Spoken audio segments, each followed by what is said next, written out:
Hello everyone, આજનો video છે CC માટેનો અને સીસીની પ્રિલિમ્સમાં આપણે સ્પેશિયલી ગુજરાતી સબ્જેક્ટ માટે જોશે એમ કે ગુજરાતી વ્યાકરણમાં આપણે મતલબ જેટલા ટોપિક છે ને ડિકોડ કરી નાખી કે આટલા ટોપિક કરવાના છે. એટલે શું કે ગુજરાતી વ્યાકરણ જે આપણે જેટલા માર્ક્સનું છે એમાંથી એકેય માર્ક્સ આપણો કપાવવાનો જોઈએ એમ બને તો. કેમ કે અત્યારે એવું થાય છે કે મોસ્ટલી જે આપણે ગુજરાત ગવર્મેન્ટની એક્ઝામ આપવાવાળા સ્ટુડન્ટ્સ હોય એને ઇંગ્લિશ ઓછું ફાવે છે.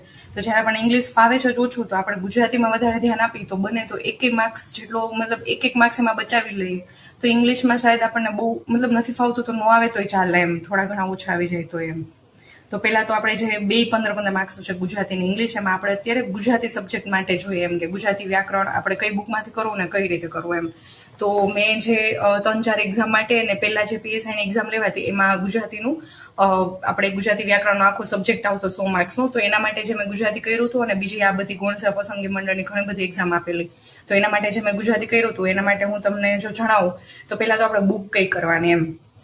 તો બુક છે આપણે આ વ્યાકરણ વિહારની જે બુક છે એ બુક આપણે કરવાની. કેમ કે આ જે બુક છે એમાં મોસ્ટલી જીસીઆરટી બેઝ ઉપર અત્યારે વધારે કોઈ પણ એક્ઝામમાં જીસીઆરટી બેઝ ઉપર વધારે પૂછાય છે એમ કે 6 થી 12ની જે ગુજરાતીની જે બુક હોય ટેક્સ્ટ બુક એમાં જે આપણે સ્વાધ્યાયમાં જે સમાનાર્થી વિરોધાર્થી ને બધું જે આપેલું હોય એ સૌથી વધારે પૂછાય છે. તો આ બુક જે બનાવેલી છે એ જીસીઆરટી, સાર્થ જોડણી કોશ અને અન્ય વ્યાકરણ ગ્રંથ એટલે બધાનું મિક્સચર કરીને જ આમાં આપેલું છે એમ. એટલે તમને એટલો જાજો ઇસ્યુ નહીં થાય ગુજરાતી કરવામાં. આપણે 6 થી 12ની બુક વાંચવી અને વળી અલગથી બધા ટોપિક સમજવા એના કરતાં આ વાળી બુક છે એ આમે બરોબર છે, સાઇઝમાં બરોબર છે, તમે એકવાર કરી નાખો તો સારું પડે એમ.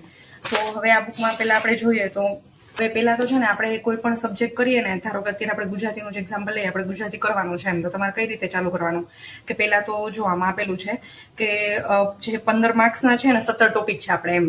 તો હવે 17 ટોપિકમાંથી આપણે શું કરવાનું, પહેલો ટોપિક લઈ લ્યો કે રૂઢિપ્રયોગનો અર્થ એમ. એટલે એનો મતલબ શું કે અત્યારે આપણે એક એમસીક્યુ પૂછાશે કે 1 થી મતલબ 17 ટોપિક છે ને 15 માર્ક્સનું છે, એટલે અત્યારે તમે અંદાજે એવું જ વિચારો કે બધામાંથી એક એમસીક્યુ પૂછવાનું છે એમ. તો પેલો એમસીક્યુ રૂઢિપ્રયોગ પૂછાશે, તો રૂઢિપ્રયોગ આપણને પૂછાશે તો આપણને એ આવડશે કે નહીં આપણે કેમ ડિસાઈડ કરવું. તો એની 2-3 વસ્તુ છે. એક તો પહેલા એવું છે કે આમાં જે રૂઢિપ્રયોગ આપેલા હોય આપણે જે આ બુક છે એ બુકમાં તમને રૂઢિપ્રયોગ 390 નંબરના પેજમાં આપણે ડાયરેક્ટ અત્યારે જોઈ લઈએ. 10 પેજ રૂઢિપ્રયોગ છે એમ, 10 પેજના આપેલા છે.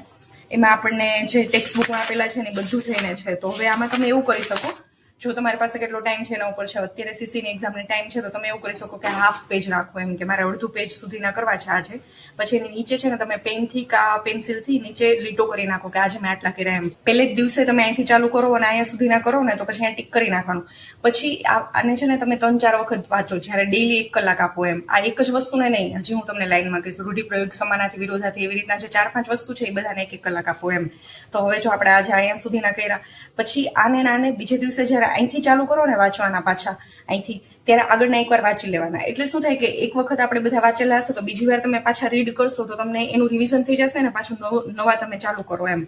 તો આ એક થઈ ગયું પહેલો ટોપિક. એટલે આવી રીતના તમે બધા મતલબ અંદાજે પૂરા કરતા તમને કેટલા 10 પેજ છે ને તો તમે વિચારો ને તમારે 20 દિવસ લાગશે. તો તમે હાફ પેજ કરીને પહેલા રૂઢિપ્રયોગ ચાલુ કરી દો. પછી જે કહેવતનો અર્થ એ તમે આ વ્યાકરણ વિહાર બુકમાંથી આવી જ રીતના અડધું પેજ ચાલુ કરી દો. પછી જે સમાસનો વિગ્રહ ને તેની ઓળખ. હવે સમાસ, છંદ અને અલંકાર એ 3 વસ્તુ પાછી આપણે કરવાની થશે. પ્રોપર આનું જે આમાં ડિટેલમાં જે આપેલું હશે ને એ વાંચીને અને એનું સોલ્યુશન જોવાનું થશે. એ તમારે એવી રીતના લેવાનું, રોજ થોડાક નહીં કરવાના. સમાસ છે તો એક દિવસ આખો ટોપિક જ કરી નાખો સમાસ, બીજે દિવસે છંદ તો આખો છંદનો ટોપિક કરી નાખો, ત્રીજે દિવસે અલંકાર તો આખો અલંકારનો ટોપિક કરી નાખો. પછી છે શબ્દ સમૂહ, તો એને પાછા તમારે હાફ પેજ વાંચીને પૂરા કરવાની. ડેઈલી ટ્રાય કરો કે અડધો પેજ વાંચીને પૂરા કરવા છે. પછી જોડણી, તો જોડણી થોડી ઘણી રીડ કરવાની ટ્રાય કરો, થોડીક લખવાની ટ્રાય કરો કે શાર્દુલ વિક્રીડિત તો કેમ લખાય. પછી મતલબ ગમે કંઈક એવી બધી જોડણી છે તો એ બધા રોજ લખવાની ટ્રાય કરો, થોડી ઘણી લખો એમ, 5-10 તમને જેટલી મજા આવે એટલી. બાકી તો કેવું છે જોડણીમાં તો એમસીક્યુ બહુ એવો લાગે આવડે તો જ અટેમ્પ્ટ કરવાનો, બાકી એમસીક્યુ જ અટેમ્પ્ટ નહીં કરવાનો. પછી છે લેખન શુદ્ધિ, ભાષા શુદ્ધિ, તો એક દિવસ આમાંથી જોઈ અને વ્યવસ્થિત તમે ચેક કરી લ્યો. પછી છે સંધિ છોડો, સંધિ જોડો, તો એ તમારે ડેઈલી એક નિયમ વાંચવાના. એક દિવસમાં બધા નહીં વાંચી નાખવાના, ડેઈલી એક નિયમ ચાલુ કરો એમ. પછી જે સમાનાર્થી શબ્દ અને વિરોધાર્થી શબ્દ, તો એને બસ મેં તમને કીધું ને એમ, એ આ અડધું પેજ સમાનાર્થી વાંચો, અડધું પેજ વિરોધાર્થી વાંચો. આ જે બધી વસ્તુ છે ને રોજ કરો. રોજ મતલબ આ 1 કલાક થશે. 15 મિનિટ થાય તમારે બધા સમાનાર્થી વાંચતા અને 15 મિનિટ થશે બીજા વિરોધાર્થી વાંચતા, 15 મિનિટ થશે રૂઢિપ્રયોગ વાંચતા, 15 મિનિટ થશે કહેવત વાંચતા. પછી છે ધ્વનિ, વિભક્તિ, આ બધું એક દિવસમાં કરી નાખો. એક દિવસ વિભક્તિનો ટોપિક લઈ લો, બીજા દિવસે ધ્વનિનો ટોપિક લઈ લો.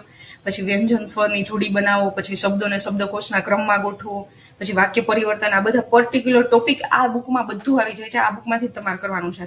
અને ગુજરાતીનું ઇંગ્લિશમાં ભાષાંતર, આ થઈ ગયા 17 ટોપિક. હવે આ 17 ટોપિકને મેં તમને કીધું ને એમ કેવી રીતના કરવાના.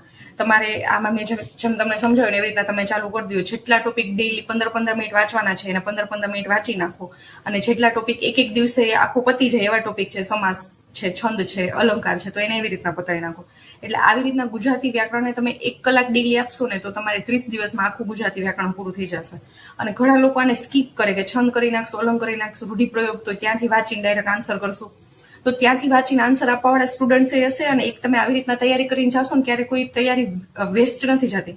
આવી રીતના તૈયારી કરીને તમે ગયા ને, આટલા બધા રૂઢિપ્રયોગ તમે વાંચીને ગયા ને, તો એક્ઝામમાં કોઈ રૂઢિપ્રયોગ આપણને પૂછાણો, એક ઉપર રૂઢિપ્રયોગ છે, એક નીચે એનો અર્થ આપેલો છે, એ ચાર છે ABCD ઓપ્શન.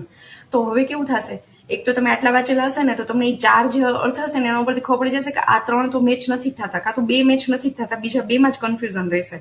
અહીંયા પૂછવા માટે જ તમારે આટલું રીડિંગ કરવું પડે. બીજા કરતા એક્સ્ટ્રા રીડિંગનો મતલબ ઈ જ છે કે બીજા કરતા 1 માર્ક્સ વધારે લેવો વધારે અઘરો છે. પણ તમે સાવ છોડો છો ત્યારે એકવાર વિચારો કે મારે પાસ થવાનું છે, મારે A ગ્રુપ પાસ કરવાનું છે, B ગ્રુપ પાસ કરવાનું છે, કંઈ પણ હોય.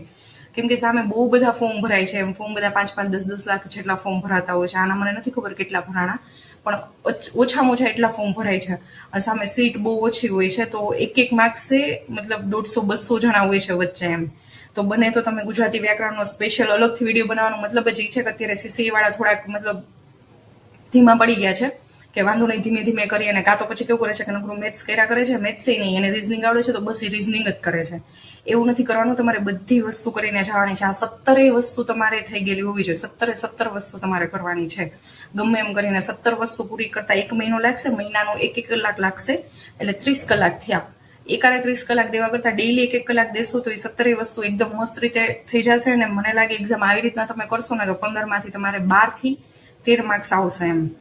તો મેઇન તો આ CCEમાં ગુજરાતી વ્યાકરણનો આવી રીતના હું હજી ઇંગ્લિશનો લઈ લઈશ, આવી રીતના આપણે GSનો લઈ લઈશ, પોલિટીનો અલગ અલગ સબ્જેક્ટનો લઈ લઈશ જે તમને હાર્ડ પડતા હોય. અને બાકી તમને CCEમાં જે પણ પ્રોબ્લેમ આવતો હોય તમે કમેન્ટ કરી દો. જો કમેન્ટમાં આન્સર થતો હશે તો હું તમને કમેન્ટમાં જ આન્સર કરી દઈશ. પણ જો મારે તમને ડિટેલમાં સમજાવવા જેવું લાગતું હોય છે તો મારી પાસે અત્યારે ટાઈમ છે તો 5-10 મિનિટનો કે 15 મિનિટનો વિડીયો બનાવીને તમને સમજાવી દઈશ. અને તમે અત્યારે એટલા તો ફ્રી છો કે વિડીયો જોઈને આરામથી એનું મતલબ સોલ્યુશન લઈ આવો એમ.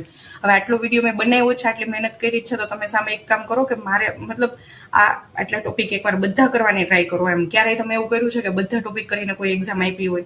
આ વખતે એવી ટ્રાય કરો કે ગુજરાતી વ્યાકરણના બધા ટોપિક પૂરા કરીને એક્ઝામ આપો. હજી આવી રીતના બધી વસ્તુ આપણે પૂરી કરવાની છે, પણ આપણે ધીમે ધીમે ટ્રાય કરશું એમ. ધીમે ધીમે બધી વસ્તુ કમ્પ્લીટ કરશું. અને બાકી તમને જો આ વિડીયો ગમ્યો હોય તો તમારા ફ્રેન્ડ્સને લાઇક કરો, શેર કરો, અને તમારા ફ્રેન્ડ્સને શેર કરી અને સબસ્ક્રાઇબ કરી દેજો. જેથી હું નેક્સ્ટ વિડીયો બનાવું તો 5 જણા માટે બનાવું છું. 10 જણાને જેટલા વધારે લોકો જો હોય તો એટલું વધારે એ લોકોને મતલબ આનું નોલેજ આવે એમ. કેમ કે આમે જગ્યા બહુ બધી છે તો એવું થોડોક તમારો નેચર રાખવાનો કે હું એક પાસ આવે એના કરતાં બેટર કે મારું આખું ગ્રુપ પાસ થઈ જાય તો વધારે સારું એમ. કે જેટલા લોકો ડિઝર્વ કરે છે એટલા લોકો આ વખતે પાસ થઈ જાય તો સારું. ખોટું એ લોકોને સ્ટ્રગલ ન જો વધારે ટાઈમ ન આપવો એમ. Okay, thank you. અને બાકી લાઇક, શેર, સબસ્ક્રાઇબ કરી દેજો. અને તમે છે ને તમારે જે કાંઈ પણ નવા ક્વેશ્ચન્સ આવતા હોય તો કમેન્ટ કરી દેજો. Okay, thank you.